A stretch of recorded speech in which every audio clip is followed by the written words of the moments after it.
Our Malaysia adventure started at the same time, ended with half-a-day tour sa Batu Caves. Booked via Klook for only 527 pesos. Ang meeting place namin, Berjaya Times Square at exactly 9 a.m.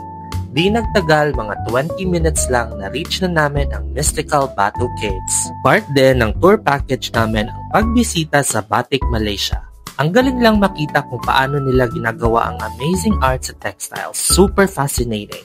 Natapos ang tour namin sakto for lunch at syempre, we had to try the famous Luna Luna's buttermilk chicken sa Berjaya Times Square. Oh my goodness, this is absolutely must try. After satisfying our tummies, nag-grab kami agad papuntang Petronas Twin Towers for a quick photo op and we all moment.